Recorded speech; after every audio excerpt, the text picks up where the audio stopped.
If you earn Canada's average salary and want a comfortable retirement, here's the real number first.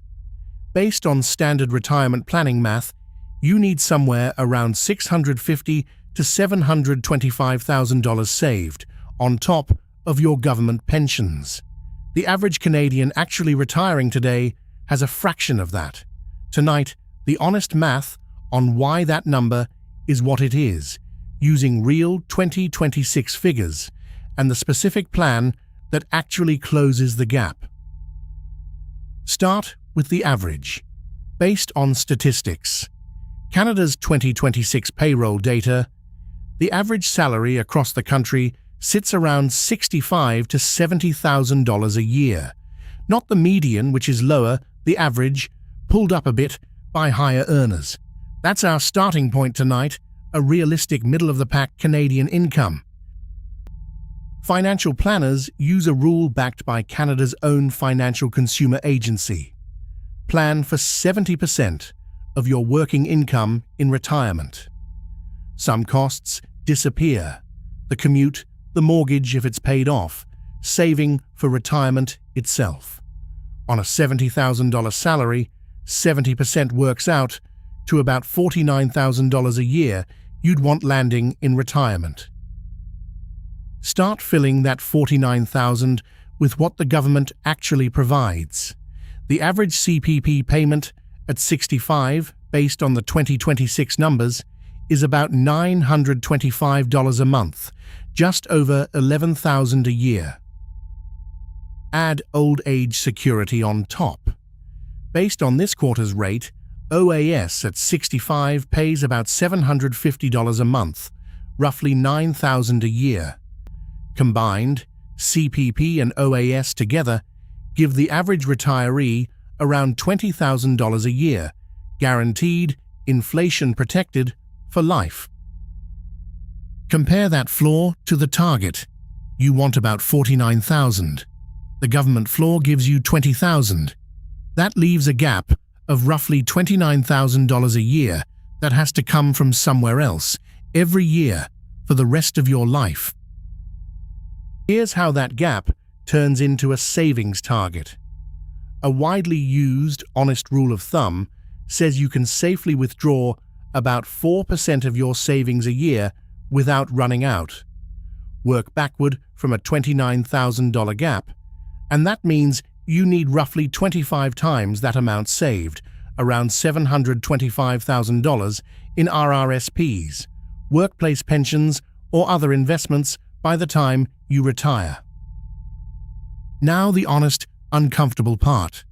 Based on Statistics Canada's own household survey, the average Canadian household at 65 holds about $272,000 in retirement savings combined, RRSPs, TFSAs, and other accounts.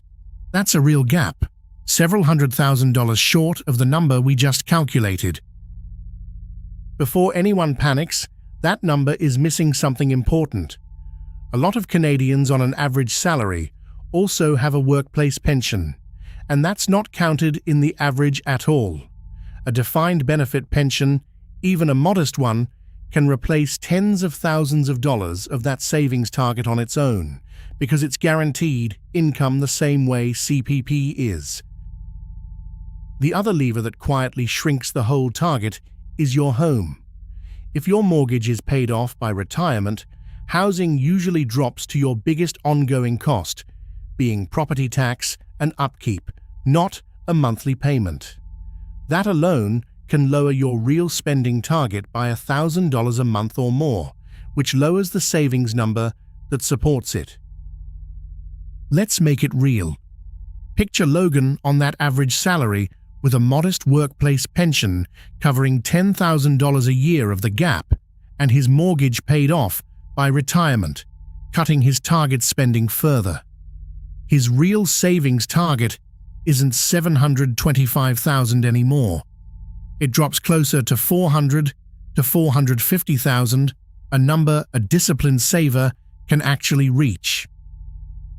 Here's where the plan actually lives, not in a lump sum you find one day, in a habit you start now. On an average salary, putting away even 10 to 15% of your pay automatically into a TFSA or RRSP, into low-cost index funds starting in your 30s or 40s, is realistically how ordinary Canadians reach $400,000 and more by retirement. The earlier that habit starts, the less painful the monthly number has to be, because growth does more of the work over a longer stretch. Someone starting at 30 needs to save meaningfully less per month than someone starting at 50 to land in the same place, simply because their money has more years to grow. Quick honest note on where to put it. RRSP contributions lower your taxable income now and get taxed later in retirement, usually at a lower rate. TFSA growth is never taxed at all. Most average income Canadians benefit from using both RRSP when their income and tax bracket are highest, TFSA as the flexible backup. If your workplace offers any kind of RRSP matching, that's the single easiest win in this entire video. Free money added directly to your retirement number for doing something you were already going to do. Skipping an employer match on an average salary is leaving thousands of dollars a year on the table. If you're in your 50s and nowhere near $400,000, lean harder on the two levers that work fastest at this stage, paying off the mortgage before retirement and delaying CPP a few years if you can, both of which shrink the number you actually need. Here's what you can do this week. Find your last pension or workplace benefits statement and check if there's an RRSP match sitting unused. Log into your CRA account and check your real CPP estimate. Then look at what percentage of your pay is actually going into savings right now, even roughly, and see how close it is to that 10 to 15% target. This works on an average salary. Know your real number. Build the habit that closes the gap and keep it up for years.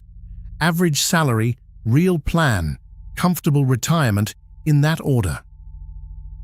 So the number we opened with, $650,000 to $725,000. That's the honest target with no pension and a mortgage still owing. Add a modest workplace pension and a paid-off home, and it can drop by half. Your real number depends on which of those pieces you have, and now you know exactly how to calculate it. This channel runs the real Canadian money numbers, sourced and checked, no fluff. If that's useful, hit subscribe. There's a growing run of these, what a comfortable life actually costs, the real math on CPP and OAS, and more real retirement numbers coming. Take care of yourself, take care of your people, and go check your own numbers this week.